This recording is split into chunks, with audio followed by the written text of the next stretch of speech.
Before the next epic chapter arrives, we're recapping the entire Avatar saga so far, from Jake's arrival on Pandora to the tragic finale of The Way of Water. Let's dive in.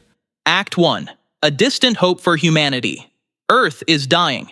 Climate disasters, overpopulation, and decades of resource exploitation have left it polluted and overcrowded. Energy is limited. Survival is the only priority. What's left of civilization is controlled by giant corporations. The biggest is the Resources Development Administration, or RDA, and it's looking beyond Earth to find what it needs. In the Alpha Centauri system, the RDA finds Pandora, a moon that orbits a massive gas planet called Polyphemus. From space, Pandora looks beautiful. It's covered in green jungle and glows at night with bioluminescent plants and animals. But the RDA isn't there for the view. They're after unobtainium, a rare and powerful mineral worth $20 million per kilo. The largest deposit lies deep beneath the jungle, right under the land of the Na'vi. The Na'vi are Pandora's native people. They're around 10 feet tall, with blue skin and long limbs, and they're fast and strong. They live closely with nature and believe all life is connected by a force called 𝐿, a living energy that flows through everything on Pandora.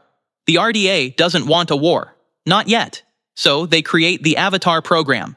Scientists grow Na'vi-human hybrid bodies that can be operated remotely by human minds.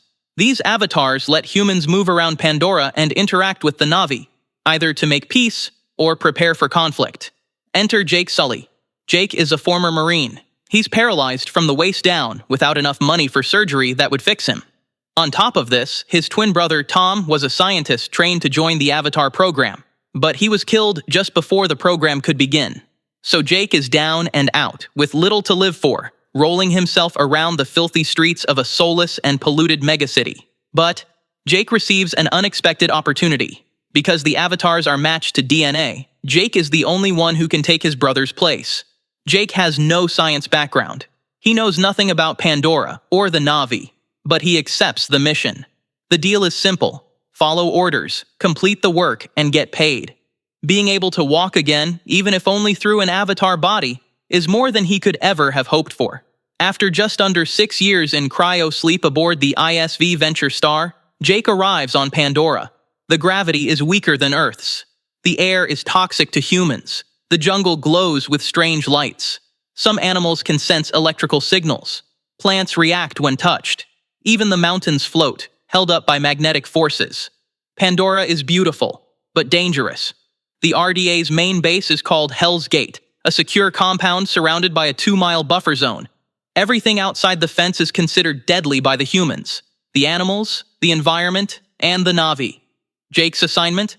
Gain the trust of the 𝐿𝐴𝐻𝐼𝐴, one of the most powerful Na'vi clans, and report back. Act 2. Welcome to Pandora. Pandora isn't just a jungle, it's alive. Every plant, animal, and glowing fungus is connected through a massive biological network, like a planetary brain. While Jake trains under Dr. Grace Augustine, the lead scientist of the Avatar program, he's also approached by Colonel Miles Quaritch, head of RDA security. Quaritch gives him a deal. Gather information on the Na'vi, and he'll make sure Jake gets surgery to walk again. But the mission doesn't go as expected. On Jake's first trip outside the base, a Thanator attacks the team. He gets separated and has to survive overnight on his own. As night falls, he's saved by Neytiri, a skilled hunter from the 𝐿𝐴𝐻𝐼𝐴 clan. She's angry at him for disrupting the balance of the forest, until something unexpected happens. Glowing seeds, a tokarina, sacred to the Na'vi, land on Jake. To Neytiri, this is a clear sign from 𝐿𝐴, their spiritual force. Jake might have a purpose here. Neytiri takes Jake to her people, leading him to Home Tree, the towering structure where the 𝐿𝐴𝐻𝐼𝐴 live. The 𝐿𝐴𝐻𝐼𝐴 are cautious, but their spiritual leader Moat tells Neytiri to teach him their ways.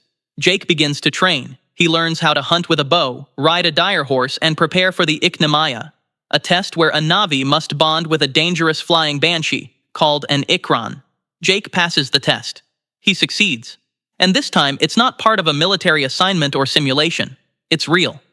Over time, he keeps logging reports, which Quaritch monitors closely, even as he continues his scientific work with Grace. But as his time with the 𝐿𝐴𝐻𝐼𝐴 continues, Jake starts to change. He's growing attached to Pandora, to its people, and to Neytiri. The RDA doesn't care. They just want access to the land.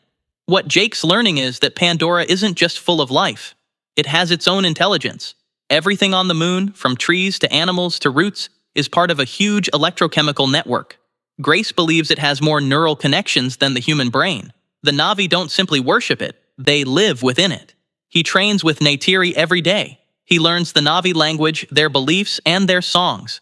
Jake bonds with a Pali, a dire horse, using 𝐶𝐻𝐻, a neural connection formed through a long braid. It's not just riding, it's a shared connection of thought and instinct, a sacred link. The Na'vi use this bond not just with animals, but with trees, each other, and 𝐴𝐻𝐻. Jake's military instincts hold him back initially, but he slowly adapts. He starts to feel the world around him, the flow of life, the rhythms of the forest. And Jake starts to forget his original mission. He continues to send updates to the RDA, but he's no longer just pretending to be Na'vi. He's becoming one of them. Jake keeps working with Grace at her remote field lab, alongside scientists Norm Spellman and Max Patel. Grace never wanted Jake on the team. She preferred his brother Tom, who was a trained scientist. But Jake is trying to prove himself. But the RDA is growing impatient.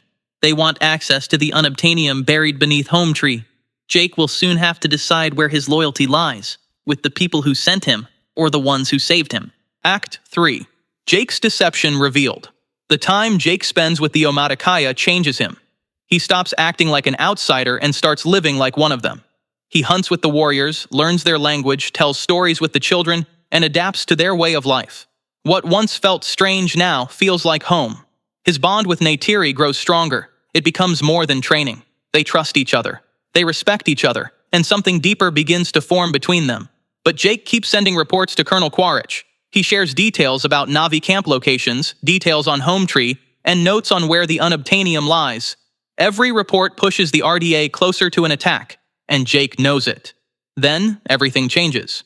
Jake passes the final test. He completes the Na'vi rites of passage and is accepted as a full member of the 𝐿maticaya. That night, under the glowing branches of the Tree of Voices, he and Neytiri choose each other as mates. Among the Na'vi, that means they are bonded for life. The next morning, the sound of helicopters fills the sky. A large fleet of RDA gunships arrives. 𝐿maticaya isn't waiting anymore. He gives a direct order. Tell the Na'vi to leave now. Jake and Grace beg for more time. They still believe they can reach a peaceful solution. But the RDA doesn't want peace. They want the unobtainium under Home Tree, and they're ready to take it by force. In his avatar body, Jake rushes to warn the 𝐿maticaya. He pleads with 𝐿maticaya, Neytiri's father and the clan leader, to evacuate. Then he makes his confession. He was sent by the humans to spy on them. Neytiri is furious and heartbroken. Moat disconnects Jake from his avatar body. He and Grace are taken prisoner. Their avatars collapse to the ground, lifeless. Back at Hell's Gate, Jake and Grace wake up in their human forms and are arrested.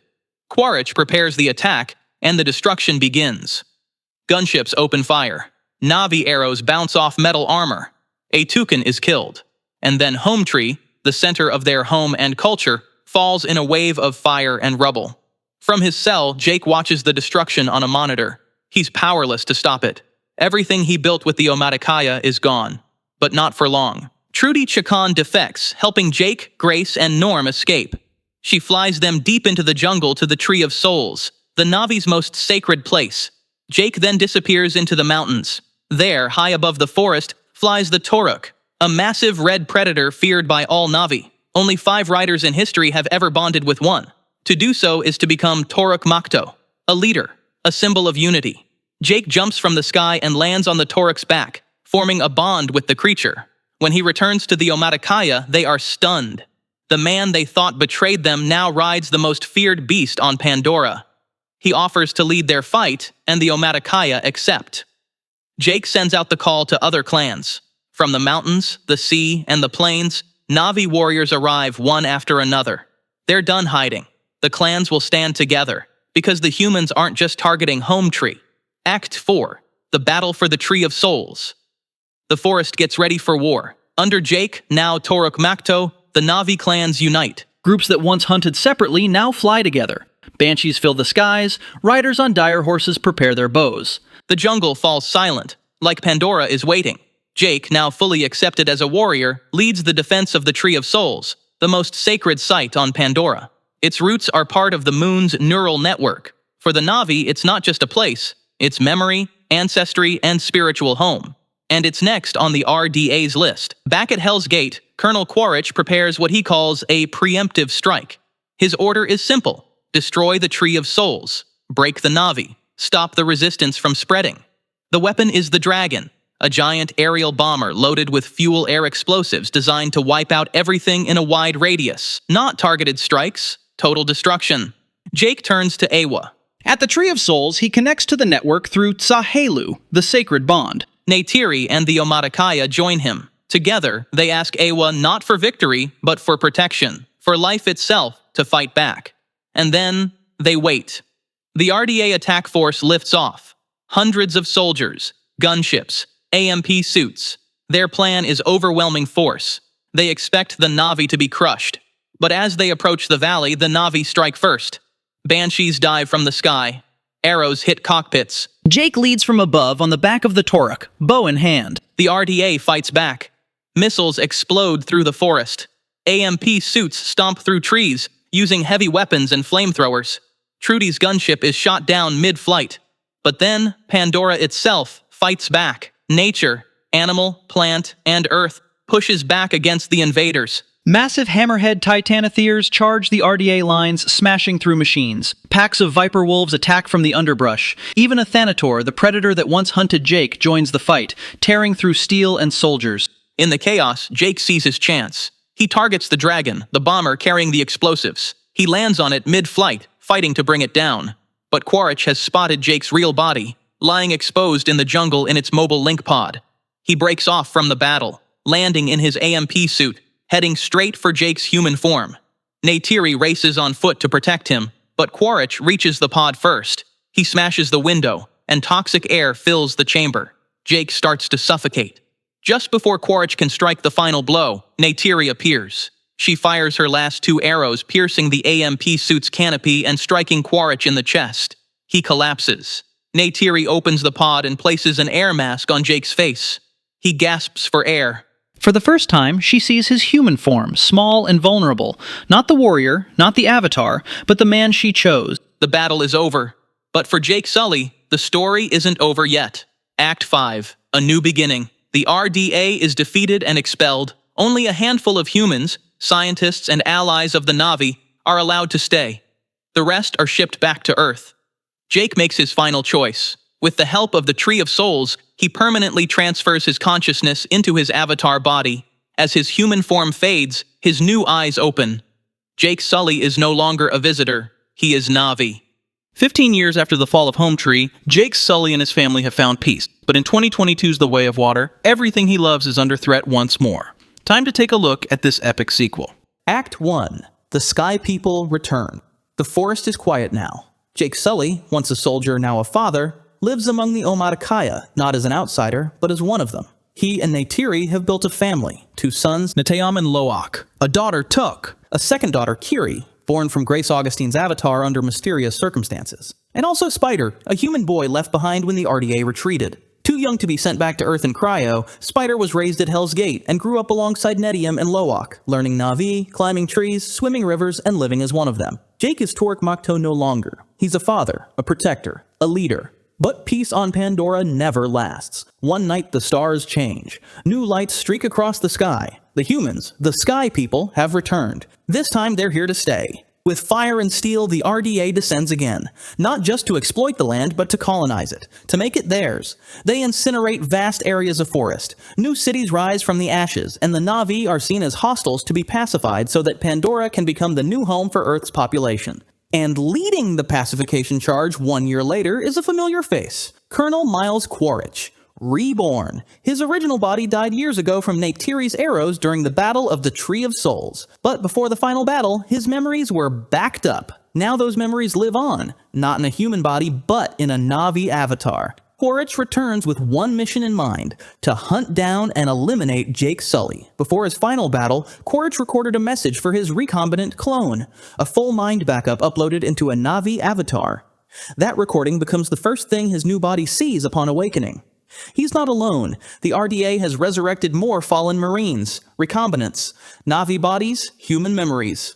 Bigger, stronger, faster, no longer bound by human limits. The 𝐁𝐸𝐧 and 𝐿maticaya remain a thorn in the RDA's side from their base in the Hallelujah Mountains, but their raids have put them in the RDA's and Ǩworich's crosshairs again. When the children have a near miss with Ǩworich's recon squad in the jungle, Jake knows what's coming. He's lived it before, and he refuses to let it touch his family. So he makes the hardest choice of all. They leave. Jake resigns as leader of the 𝐿maticaya in order to protect them from Ǩworich's vendetta. He gathers Neytiri and the children, and they disappear into the wild. They travel far, out of the forest and across oceans, until they reach a new world, the thousands of islands of the sea clans. Here, beyond the reach of the RDA, live the 𝐿maticaya, the reef people, a Na'vi clan adapted to the ocean. Their skin is teal, their tails broader, their bodies built for swimming. The clan's leaders, Tonowari and Ronal, are cautious when meeting their new guests.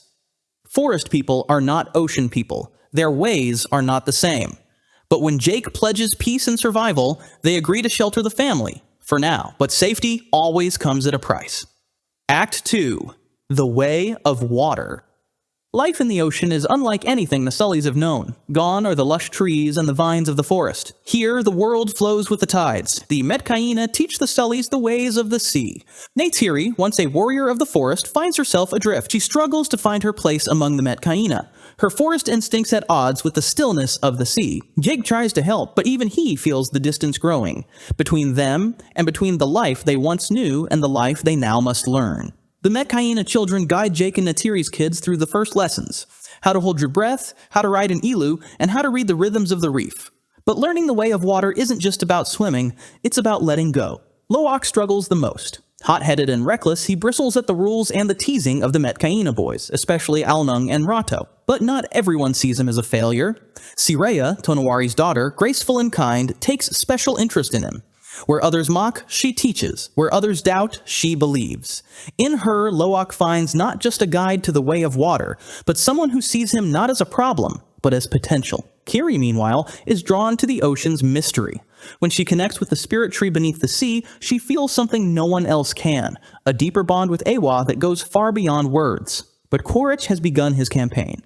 He is retracing Jake's steps, learning to be Na'vi, including bonding with an Ikran. Spider, captured during the near miss in the jungle, is still with him. Father is getting to know son. Ǩworich claims he doesn't care about Spider, but it's clear it's not so simple. The boy initially refuses to betray the 𝐁𝐸𝐧s, but curiosity and a hunger for connection to his father begin to pull him in. It's part manipulation, part something deeper. Spider is torn. Back at the reef, Jake notices the change in his children. Loak continues to rebel, especially when he defends a Tulkun, a massive whale-like creature that's been cast out from the pod. His name is Payakan, and like Loak, he's seen as reckless and dangerous. But a bond forms between them. Jake just wants his family to lie low and be safe, to stay hidden. But Pandora has other plans. Kiri's connection to Eywa comes with a cost. One day, while linked to the spirit tree beneath the reef, Kiri's body seizes. Her limbs thrash, her eyes flutter, her breath catches. The family rushes to save her, dragging her unconscious from the water and calling in Norm Spellman to help bring her back to health. Norm's arrival on a rogue RDA airship pings in the Sky People's systems, and this raises Ǩworich's suspicion. He sets off to investigate. Trouble is coming. Act 3. The Outcast and the Hunter. Life in the reefs brings change, but not peace. Loak continues to struggle with his place among the 𝐿maticaya. His bond with Payakan, the outcast Tulkun, deepens, revealing a kindred spirit. Payakan was exiled for breaking his species' strict code of pacifism. Years ago, he defied the core law of his kind: never take life. When humans hunted his pod, Payakan fought back, killing those aboard a harpoon ship. Though he saved others, the act branded him a traitor. His scars aren't just from battle, they're from the judgment of his own kin. The 𝐿maticaya call him killer, but Loak sees him for what he is, not violent but brave, not reckless but righteous. Meanwhile, tensions simmer in the reef. Jake tries to keep his family hidden but wary of being discovered. Ǩworich in the RDA's campaign grows bolder. He uses force, violence, and fire as weapons against a Na'vi coastal clan, the Ta'unui. He interrogates the people there and orders the slaughter of an ilu in the process. He's using Spider as a reluctant guide, and Spider is shocked by the violence. But Ǩworich now has a ploy to draw Jake out of hiding. He turns to hunting Tulkuns, harvested by humans already for their brain fluid, Amrita, worth billions on Earth. Amrita is a golden neurochemical secretion used to extend human life. This hunting shatters the sacred balance of the sea. Tulkuns are gentle, sentient beings bonded to the 𝐏𝐚𝐻𝐼𝐻-like spirit siblings. To see them butchered is unthinkable to the ocean Na'vi. This is a brutal provocation. And a trap. Act 4. The Siege at Sea. Next on 𝐾𝐻𝐻's Tulkun hit list is, by unfortunate coincidence, 𝐵𝐼𝐻𝐼𝐻. 𝐿oak, 𝐸𝐸ya, 𝐷𝐿, and the others race across the waves to warn him. Disobeying orders, they rush into open waters, not knowing that 𝐾𝐻𝐻 has laid a trap. The RDA seizes the moment. They capture the children. Jake and Neytiri launch into action from the reef base. The 𝐿 join them, warriors mount their skim wings. The reef people rally to defend their kin and the Tulkuns. Jake and 𝐾𝐻𝐻 have a tense standoff on the ocean, which looks like it will end very badly for Jake, until 𝐵𝐼𝐻𝐼𝐻 breaches the surface of the water and jumps onto the Sea Dragon's ship, damaging it and flinging attackers into the water. A gunship tries to intercept him, but he deflects the explosive fired at him and dives beneath the waves. 𝐵𝐼𝐻𝐼𝐻 has created an opening. Jake, Neytiri, and the 𝐿 attack. The sea becomes a war zone. Arrows and bullets fly from banshees and skim wings. Explosions tear through the Sea Dragon's deck. Kiri uses her connection to 𝐴WA to control sea life. Luminescent jellyfish, eel-like tendrils, the ocean itself becomes her ally. Creatures glow and strike, surrounding a vessel in a living barrier of resistance. Spider turns back to the Sully side, helping crash the Sea Dragon. 𝐵𝐼𝐻𝐼𝐻 takes perfect and satisfying revenge on the lead Tulkun hunter, who ends up losing an arm. The Sully boys manage to escape the RDA and they get off the ship, but not all make it unharmed. As the siblings jump off the sinking wreck, Neteyam is hit by enemy fire. Jake and Neytiri find him, but it's too late. Their eldest son, strong, loyal, protective, dies in his parents' arms. It's a heartbreaking moment, but the girls, Kiri and Tuck, are still hostage to 𝐾𝐻𝐻. 𝐾𝐻𝐻 offers a trade, Spider for the girls. Jake and Neytiri regroup for one last fight. They attack and infiltrate the ship, cutting down soldiers, battling through corridors of steel and fire. Neytiri moves like a wraith, her arrows finding every target. Jake follows with relentless purpose. 𝐾𝐻𝐻 grabs Kiri, drawing Jake to him. Neytiri sees it happen. Her daughter is in the grip of the man who has already taken so much. She grabs Spider, the boy she helped raise, and puts a blade to his chest. The threat is real. Her grief has become fury, and she's willing to sacrifice anything to protect her own. 𝐾𝐻𝐻 freezes. For the first time, he hesitates. Not for strategy, but for Spider. That moment of pause is all Jake needs. Father faces father. Warrior faces warrior. The ship is sinking and the family are scattered, desperately trying not to sink with it. Jake and 𝐾𝐻𝐻 fight hand-to-hand beneath the sinking ship. Their bodies clash beneath rising water. Jake overpowers 𝐾𝐻𝐻 and leaves him sinking in the dark. Spider sees this and is torn between his two worlds. 𝐿oak dives to find his father, risking everything. In the blue silence, he finds Jake. Together, they rise as Kiri's connection with 𝐴WA comes to the rescue to help them and the others escape the soon-to-be-wrecked Sea Dragon, with a little extra help from 𝐵𝐼𝐻𝐼𝐻 too. The family is safe, and together. Amidst all the chaos, Spider saves 𝐾𝐻𝐻, bringing him safely to shore. Realizing where his true loyalties lie, Spider then abandons his biological father and returns to the Sullys. The Sea Dragon has sunk into the deep. The battle is won, but not without sacrifice. Act 5. The Spirit and the Sea. Neteyam is gone. Neytiri, her voice trembling, sings the Song of Farewell, an ancient melody. The Sullys mourn beneath the waves as they return Neteyam to 𝐴WA. The water glows with bioluminescent tendrils as he disappears. A life taken, a family broken. Jake comes to Tonowari and Renal offering to leave. The 𝐿 bodies are bruised, but their hearts are steady. The Sully family have shed blood for this clan and its corner of Pandora, and now the 𝐿 respond. Not with suspicion, but solidarity. Tonowari extends his hand to Jake, a gesture of acceptance. You are 𝐿 now. Jake and Neytiri return to the reef's spirit tree. They connect via 𝐴WA to Neteyam in order to remember him. The boy's laughter, his courage, his loyalty. In that stillness, Jake sees his firstborn and that he has no choice. He can't save his family by running anymore. This is his new home and where he will make his stand. If you enjoyed this deep dive into Pandora and the Way of Water, subscribe to the channel. We are only just beginning to explore the secrets of 𝐴WA's world.